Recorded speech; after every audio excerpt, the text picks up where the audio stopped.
Hello, good morning. Welcome back to Kathu space bullet. എല്ലാവർക്കും നമസ്കാരം.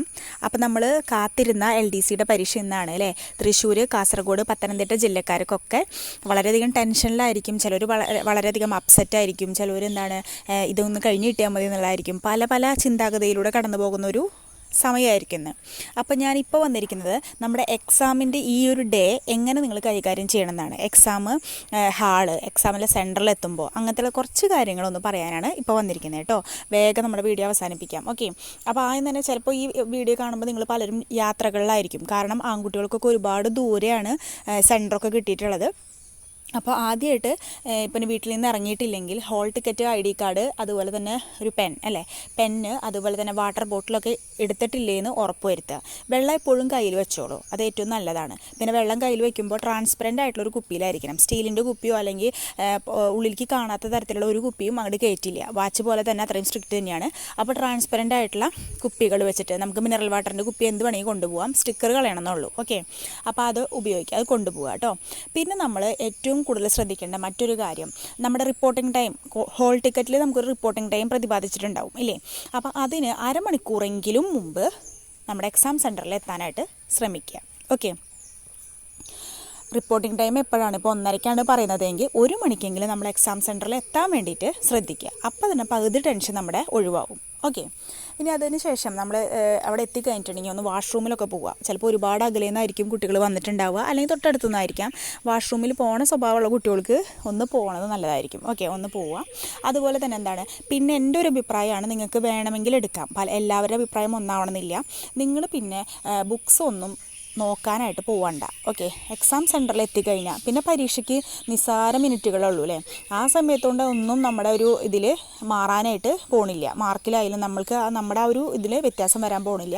അപ്പോൾ ആ സമയത്ത് ബുക്ക് എടുത്ത് എങ്ങാനും നമ്മളെടുക്കുന്ന പേജ് നമ്മളൊട്ടും നോക്കാത്ത ഒരു ഏരിയ ആണ് എങ്കിൽ ടെൻഷൻ കൂടാൻ മറ്റൊന്നും നമുക്ക് വേണ്ട. ഓക്കെ. അത്ര പെരുത്ത് ടെൻഷൻ നമുക്ക് കൂടാനായിട്ട് ചാൻസ് ഉണ്ട്. അപ്പോൾ ആ ഒരു സമയത്ത് ബുക്ക് വായിക്കണ ശീലം ഉണ്ടെങ്കിൽ അത് നിർത്തുക. ഇപ്പോൾ പോകുന്ന വഴിക്കൊക്കെയാണ്, ഇപ്പോൾ നമ്മൾ ട്രാവലിങ്ങിൻ്റെ സമയത്തൊക്കെ ആണെങ്കിൽ നിങ്ങൾ വായിച്ചോളൂ, കയ്യിൽ ബുക്ക് കരുതിക്കോളൂ. എക്സാം സെൻറ്ററിൽ എത്തിക്കഴിഞ്ഞാൽ നോക്കാണ്ടിരിക്കുന്നതായിരിക്കും നല്ലത്. ഒരുപാട് കുട്ടികൾ ഇങ്ങനെ വായിക്കുന്ന കാണാറുണ്ട്. ആ വായന കേൾക്കുമ്പോൾ തന്നെ മറ്റുള്ള കുട്ടികൾക്കും കൂടി ടെൻഷനാവും. അത്ര തരത്തിലുള്ള വായനകളൊക്കെയാണ്. അപ്പോൾ അതൊന്നും നോക്കണ്ട, നമ്മളൊക്കെ തയ്യാറായിട്ടുണ്ട്. ആ ഒരു രീതിയിൽ തന്നെ ഇരിക്കാനായിട്ട് ശ്രമിക്കുക. പിന്നെ കൂളായിട്ട് ഇരിക്കുക. ഓക്കെ. അതാണ് പ്രധാനമായിട്ടും ചെയ്യേണ്ടത് എക്സാം സെൻറ്ററിൽ എത്തുമ്പോൾ ഉള്ള കാര്യങ്ങൾ. ഇനി നമ്മൾ എക്സാം ഹാളിലേക്ക് പ്രവേശിക്കുകയാണ്. അങ്ങനെ പ്രവേശിക്കുമ്പോൾ ഒന്നാം ഘട്ടം ഫസ്റ്റ് പാർട്ട് ഫില്ല് ചെയ്യാനാണ് അല്ലേ. 2 പാർട്ടുകളുണ്ട്. ആദ്യമായിട്ട് എഴുതുന്ന കുട്ടികളുണ്ടെങ്കിലും ശ്രദ്ധിക്കുക കേട്ടോ.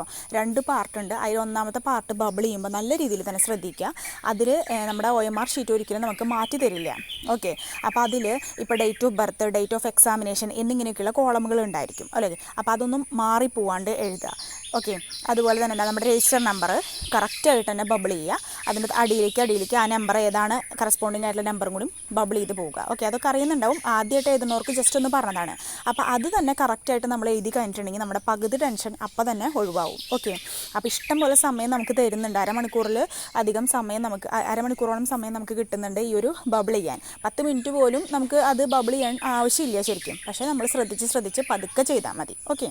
പിന്നെ നമ്മൾ ക്വസ്റ്റ്യൻ പേപ്പർ പിന്നെ കിട്ടുന്ന ഒരു സ്റ്റേജാണ്. അപ്പോൾ നമ്മുടെ കയ്യിൽ ക്വസ്റ്റ്യൻ പേപ്പർ കിട്ടിയിട്ടുണ്ടെങ്കിൽ ആദ്യം നോക്കണത് നമുക്ക് നമ്മുടെ കോഡിനനുസരിച്ചുള്ള ക്വസ്റ്റ്യൻ പേപ്പറല്ലേ കിട്ടിയെന്നായി നോക്കുക. അതൊക്കെ അവർ ഇൻവിജിലേറ്റേഴ്സ് ശ്രദ്ധിച്ച് തന്നെ തരിക. എന്നാലും നമ്മുടെ ഒരു കടമയുണ്ടല്ലോ, അത് നോക്കുക. അതിനുശേഷം നമ്മുടെ ക്വസ്റ്റ്യൻ പേപ്പറിൽ 100 ചോദ്യം ഉണ്ടോ ഒന്ന് ഓവറോളായിട്ട് ഒരു ക്വിക്കായിട്ടൊന്ന് ഓടിച്ച് വായിക്കുക അല്ലേ. 100 ചോദ്യം ഉണ്ടോ, എൻ്റെ ക്വസ്റ്റ്യൻ പേപ്പറിൽ എന്തെങ്കിലും മിസ്റ്റേക്ക് ഉണ്ടോ, അങ്ങനത്തെ കാര്യങ്ങളൊക്കെ ജസ്റ്റ് ഒന്ന് ഓടിച്ച് നോക്കുക. അതിനുശേഷം ഞാൻ പറയാൻ പോകുന്ന കാര്യം ഒന്ന് ശ്രദ്ധിക്കുക. നമ്മൾ 1 മുതൽ 100 വരെയുള്ള നമുക്ക് ഏത് കോഡാണ് കിട്ടിയിട്ടുള്ളത് 1 മുതൽ 100 വരെ കറക്റ്റ് ഓർഡറിലായിട്ട് തന്നെ ഈ ക്വസ്റ്റ്യൻസ് ഓർഡറിലായിട്ട് ഉത്തരങ്ങൾ ബബിൾ ചെയ്യാനായിട്ട് ശ്രമിക്കുക. ഓക്കെ. പിന്നെ ഇപ്പോൾ നമ്മൾ ചോദ്യം നമ്പർ 1 എന്ന് വായിക്കുമ്പോൾ അപ്പോൾ നമ്മൾ അതിൽ ഉത്തരം കാണില്ലേ. ഇപ്പോൾ 1A ആണെന്ന് വെച്ചിട്ടുണ്ടെങ്കിൽ 1A എന്ന് പറഞ്ഞിട്ട് തന്നെ കറുപ്പിക്കാനായിട്ട് ശ്രമിക്കുക. ഒന്ന് മനസ്സിൽ പറയാം 1A. അങ്ങനെ അപ്പോൾ നമ്മളിപ്പോൾ ഇടയിൽ ഒരെണ്ണം വിട്ടാൽ തന്നെ നമുക്കത് തെറ്റില്ല. ക്വസ്റ്റ്യൻ നമ്പർ നോക്കിയതിന് ശേഷം ബബിൾ ചെയ്യുക. ഓക്കെ. അല്ലാണ്ട് ഓർഡറിൽ അങ്ങനെ ബബിൾ ചെയ്ത് വരാണ്ട് ഇപ്പോൾ 70ാമത്തെ ചോദ്യമാണെന്ന് വെച്ചിട്ടുണ്ടെങ്കിൽ 70ൻ്റെ ആൻസർ ഇപ്പോൾ C ആണെന്നുണ്ടെങ്കിൽ 70C എന്നിങ്ങനെ പറഞ്ഞിട്ട് നമ്മളത് മാർക്ക് ചെയ്യുക. അപ്പോൾ നമുക്ക് ബബിൾ ചെയ്യണ കോളം തെറ്റി പോവില്ല. ഓക്കെ. പിന്നെ നന്നായിട്ട് ബബിൾ ചെയ്യുമ്പോൾ പിന്നെ ശ്രദ്ധിക്കാനുള്ള കാര്യം, നമ്മൾ പേന എടുക്കുമ്പോൾ ഒരിക്കലും നിബ്ബുള്ള പേന അങ്ങനത്തെ ഒന്നും ഉപയോഗിക്കാൻ പാടില്ല എല്ലാവർക്കും അറിയുന്നുണ്ടാവും. അപ്പോൾ കുറച്ചും കൂടി നിബിന് ഇത്തിരി വലിപ്പം കൂടുതലുള്ള പേനയാണെങ്കിൽ ജസ്റ്റ് ഒരു കറക്കുമ്പോഴേക്കും ആ ഒരു റൗണ്ട് ബബിൾ ചെയ്തോളും. ഇപ്പോൾ സെല്ലോ ഗ്രിപ്പർ പോലത്തെ മോന വളരെയധികം ചെറിയൊരു മോനേ ഉള്ളൂ എന്ന് വെച്ചിട്ടുണ്ടെങ്കിൽ കുറച്ചും കൂടി സമയം നമുക്ക് ബബിൾ ചെയ്യണേൽ പോവും. ഓരോ സെക്കൻഡും വിലപ്പെട്ടതാണ്, അതൊന്ന് ഓർത്തിരിക്കുക. ഓക്കെ. അപ്പോൾ അങ്ങനെ പിന്നെ എപ്പോഴും പുതിയൊരു പേനയും കൊണ്ട് ചെല്ലണേക്കാളും നല്ലത് നമ്മൾ കുറേ നേരം വർക്കൗട്ട് ചെയ്ത് നല്ലൊരു നല്ലൊരു മയപ്പെട്ടിട്ടുള്ള ഒരു പേന കൊണ്ടുപോകുന്നതായിരിക്കും ഏറ്റവും നല്ലത്. ഓക്കെ. അതും കൂടി ഒന്ന് ശ്രദ്ധിക്കുക. പിന്നെ നമ്മൾ 1 മുതൽ 100 വരെ ഞാൻ പറഞ്ഞു ഓർഡറിൽ തന്നെ വായിച്ചു പോവുക. അപ്പോൾ അതിൻ്റെ ഇടയിൽ നമുക്ക് 5ാമത്തെ ചോദ്യം കിട്ടിയില്ല എങ്കിൽ 5ൻ്റെ അവിടെ ഒരു ചെറിയതായിട്ട് ചിലപ്പോൾ എക്സാം ഹാളിൽ പേപ്പറിലൊന്നും ചെയ്യരുതെന്നൊക്കെ പറയും. ഓക്കെ. അപ്പോൾ എന്നാൽ പറയാത്തവരുണ്ടാവും. അപ്പോൾ നമുക്ക് പറഞ്ഞിട്ടുണ്ടെങ്കിൽ നമുക്ക് രക്ഷയൊന്നുമില്ല. പറയാത്തവരാണെങ്കിൽ ജസ്റ്റ് ഒരു ചെറിയൊരു വട്ടം, ഇപ്പോൾ ചെറുതായിട്ട് ആ ക്വസ്റ്റ്യൻ്റെ അവിടെ ഒരു വട്ടം ഇട്ട് പോവുക. ഓക്കെ. ആദ്യമായിട്ട് എഴുതുന്ന കുട്ടികൾക്കാണ് കേട്ടോ. ഒരുപാട് നാളായവർക്കൊന്നും ഇത് ബാധകമില്ല, എല്ലാവർക്കും അറിയുന്നതായിരിക്കും. ഓക്കെ. അപ്പോൾ ഒന്ന് അങ്ങനെ ഇതായിട്ട് പോവുക. അപ്പോൾ പിന്നെ നമ്മൾ ഏത് ക്വസ്റ്റ്യനാണ് എഴുതാത്തത് എന്നുള്ളത് നമുക്ക് പെട്ടെന്നായിട്ട് എടുക്കാനായിട്ട് സാധിക്കും. ഓക്കെ. മനസ്സിലാക്കാനായിട്ട് സാധിക്കും. അതുകൊണ്ടാണ് അങ്ങനെ പറയുന്നത്. പിന്നെ ഞാൻ പറഞ്ഞു മാത്സ് ആൻഡ് മെൻ്റൽ എബിലിറ്റി. PSCയുടെ മെയിനായിട്ടുള്ള ധർമ്മം എന്താണ്? നമുക്ക് ജോലി തരാണ്ടിരിക്കുക എന്നുള്ളതാണ് അല്ലേ. അപ്പോൾ നമ്മുടെ സമയം വളരെയധികം ഇമ്പോർട്ടൻ്റ് ആണെന്നറിയാം. അപ്പോൾ ആ സമയം കളയാൻ വേണ്ടിയിട്ട് ഉത്തരങ്ങൾ ഇല്ലാത്ത ചോദ്യങ്ങൾ വരെ അതിൽ കൊടുക്കും. ഓക്കെ.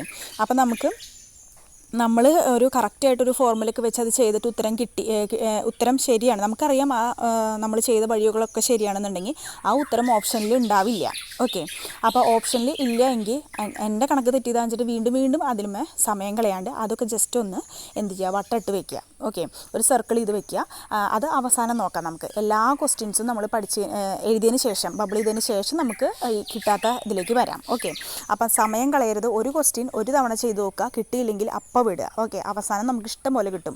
ഓക്കെ. ഇപ്പോൾ ശ്രേണികളുടെ ഒക്കെ കണക്ക് ഉണ്ടാവില്ലേ, 1, 3, 5 അടുത്തത് അങ്ങനെയൊക്കെ പറയുമ്പോൾ ഒറ്റ നോട്ടത്തിൽ അത് കിട്ടിയിട്ടുണ്ടാവില്ല ചിലർക്ക്. അപ്പോൾ കിട്ടാത്ത ആൾക്കാർ ജസ്റ്റ് അത് വിടുക. ഏറ്റവും അവസാനം എല്ലാ ചോദ്യങ്ങളും കഴിഞ്ഞതിന് ശേഷം മാത്രം അതിന് വേണ്ടി ഇരിക്കുക. അപ്പോൾ നമുക്ക് നല്ല സമാധാനത്തിൽ നമുക്കത് എഴുതാൻ പറ്റും. പിന്നെ എപ്പോഴും പറയുന്നതാണ് നെഗറ്റീവ് മാർക്ക് കഴിവതും ഒഴിവാക്കാനായിട്ട് ശ്രമിക്കുക. നമുക്ക് A അല്ലെങ്കിൽ B അല്ലെങ്കിൽ 2 ഓപ്ഷന് മാത്രമാണ് ഒരു ഇതുള്ളൂ എങ്കിൽ മാത്രമാണ് നമുക്കത് എഴുതേണ്ട ആവശ്യമുള്ളൂ. 4ഉം അറിയാത്തതാണ്. ഒരു ഐഡിയ ഇല്ലെങ്കിൽ വെറുതെ കറക്കി കുത്താനായിട്ട് നിൽക്കരുത്. കിട്ടിയതിൽ നിന്ന് നമുക്ക് മാർക്ക് പോകും.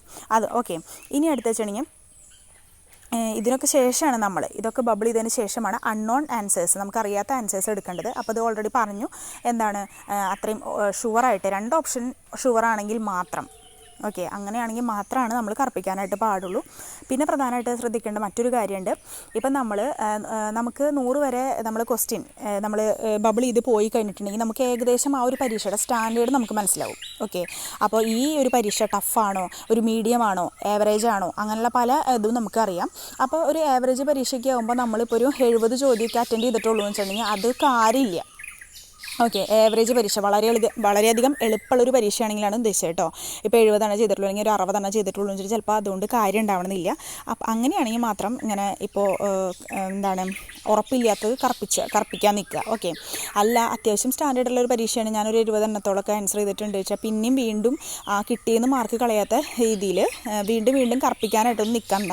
ഓക്കെ. അവിടെ വെച്ച് നിർത്തുക, സ്റ്റോപ്പ് ചെയ്യുക. വളരെയധികം ടഫാണെങ്കിൽ തിരിഞ്ഞ് നോക്കുക വേണ്ട, ശരിയാന്നുള്ള കാര്യങ്ങൾ മാത്രം ഉറപ്പിക്കുക. ചിലപ്പോൾ ആ മാർക്ക് തന്നെ നമുക്ക് ധാരാളം മതിയായിരിക്കും നമ്മുടെ എക്സാമിന് നല്ലൊരു മാർക്ക് കിട്ടാൻ. ഇനിയിപ്പോൾ നമ്മൾ കൂടുതൽ കറപ്പിക്കാൻ നിൽക്കുകയാണെങ്കിൽ അത് പിന്നെ അത് നെഗറ്റീവുകൾ വരാനുള്ള ചാൻസ് കൂടുതലാണ്. അപ്പോൾ നമുക്ക് കിട്ടിയതിൽ നിന്ന് മാർക്ക് കുറയും, നമ്മൾ റാങ്ക് ലിസ്റ്റിൽ നിന്നും പുറത്താവും. ഓക്കെ. അപ്പോൾ അതൊക്കെ നമ്മുടെ ഒരു ഉചിതം പോലെ അങ്ങനത്തെ കാര്യങ്ങളൊക്കെ എടുക്കുക. ഓക്കെ. പിന്നെ പെണ്ണെടുക്കുമ്പോൾ ശ്രദ്ധിക്കുക കേട്ടോ. അങ്ങനെ വല്ലാണ്ട് ലീക്ക് ചെയ്യണ പേനയോ അങ്ങനത്തെ ഒന്നും എടുക്കരുത്. പെട്ടെന്ന് ഇങ്ങനെ മഷി ഭയങ്കരമായിട്ട് സ്പ്രെഡ് ചെയ്യണ പേനകൾ അങ്ങനെയൊന്നും പാടില്ല. OMR ഷീറ്റിലൊന്നും എവിടെയും ആ ഒരു വട്ടത്തിനുള്ളിൽ അല്ലാണ്ട് വേറെ എവിടെയും മാർക്കൊന്നും പോകാൻ പാടില്ല. അതൊക്കെ അറിയാലോ. ഓക്കെ. അപ്പോൾ ഇത്തരം കാര്യങ്ങളൊക്കെ ഒന്ന് ശ്രദ്ധിക്കുക. നല്ലൊരു ദിവസമായിരിക്കട്ടെ. എല്ലാവരും റാങ്ക് ലിസ്റ്റ് ഉണ്ടാവട്ടെ. ആത്മാർത്ഥമായിട്ട് പഠിച്ച എല്ലാവരും റാങ്ക് ലിസ്റ്റ് ഉണ്ടാവട്ടെ എന്ന് ആത്മാർത്ഥമായിട്ട് പ്രാർത്ഥിക്കുകയാണ്. ഓക്കെ. അപ്പോൾ എല്ലാവർക്കും ഓൾ ദ ബെസ്റ്റ്. നന്നായി പഠിച്ചിട്ട് നമുക്ക് വൈകുന്നേരം അതിനെക്കുറിച്ച് സംസാരിക്കാം. ഓക്കെ. എങ്ങനെയുണ്ട് എക്സാം എന്നുള്ളൊരു ചർച്ചയൊക്കെ വയ്ക്കാം. ഓക്കെ. Thank you.